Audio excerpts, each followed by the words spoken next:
Hello there, this is Richard Briscoe. Sorry about that. Hello there, this is Richard Briscoe, and this is ANDRO DUNOS 2 on the Nintendo Switch.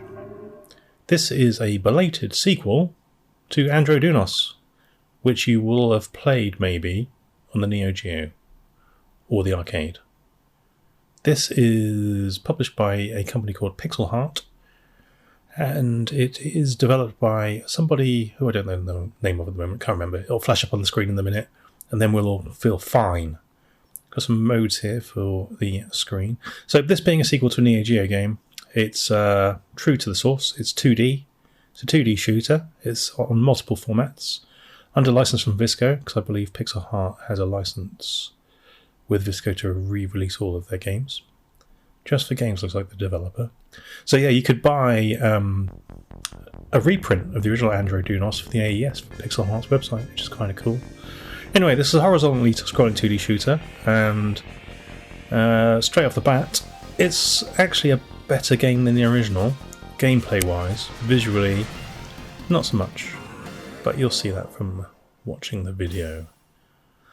So what sets this apart? Well, nothing. It's a very standard horizontally scrolling shooter, actually.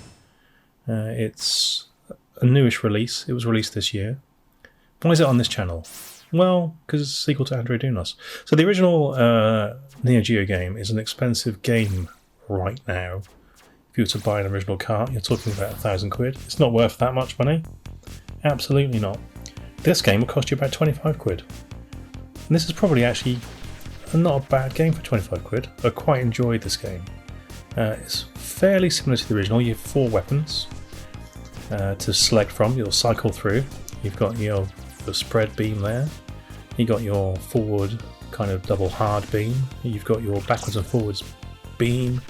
And you've got your laser, which is like your super hard beam. The original game, you powered up each weapon individually.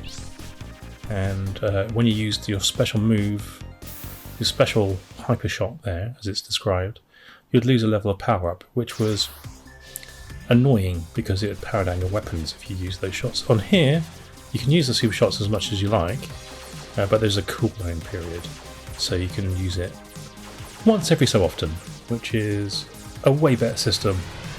The game is better balanced. It's got an auto fire option, which immediately makes it much more enjoyable because the original game made you tap out every single bullet, which was frustrating. Here's the super weapon for the spread.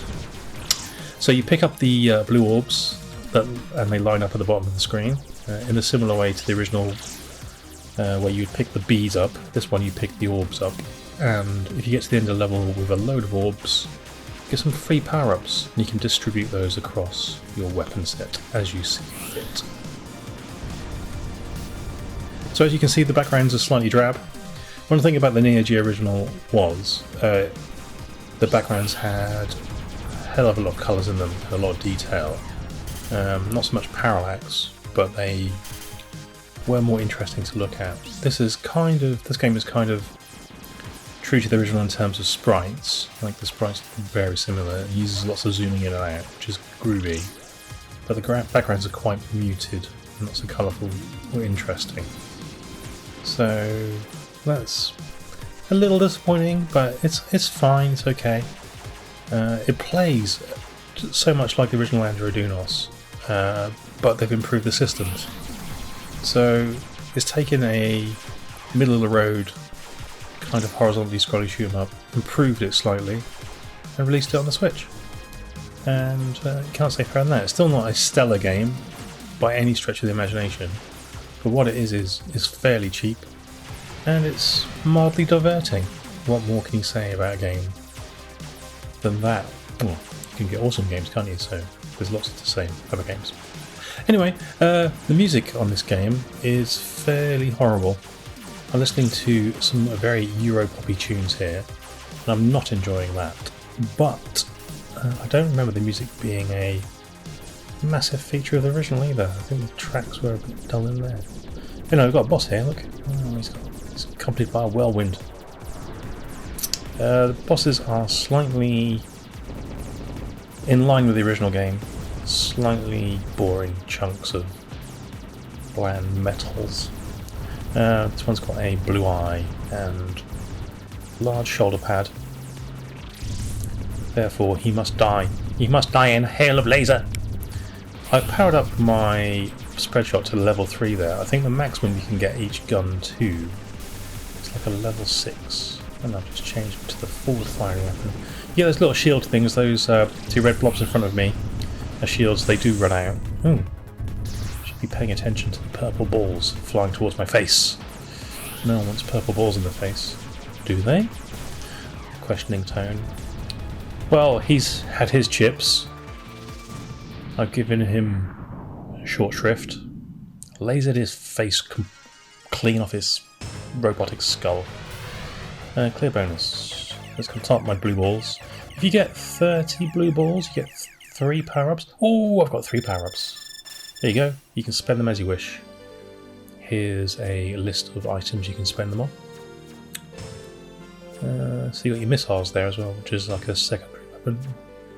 The cool thing about swapping between the weapons during play is that the missile and the shield units do change configuration. So sometimes you get homing missiles, sometimes you get lasers.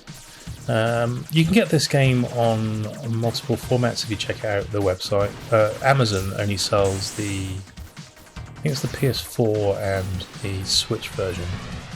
If you go to Pixelheart, you can get a 3DS version of this, which I'm fairly tempted by, and that is about 30 quid. It'd be nice to play this on a 3DS and 3D, I guess. Hopefully they've got 3D turned on. Eye-searing 3D to make your eyeballs bleed. But yeah, it's a bit more dynamic than the original, I guess. It feels like there's a bit more stuff flying around, or the pace of the attacks is kind of higher, and there's more bullets flying around here. Not a particularly interesting hunk of walking tank to shoot, but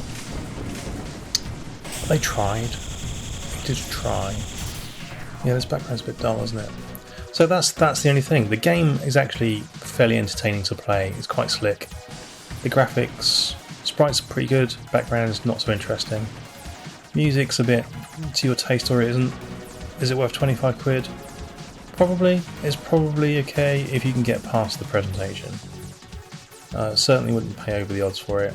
And I'm imagining that the backgrounds are a little bit muted because on a 3DS screen, which is quite small, it's probably difficult to see what's going on. So this is probably designed partially for the 3DS in mind, at least, I would say. Like I say, you can get it on the PS4, I don't know what it looks like on there. But yeah, pretty good. I kind of recommend it.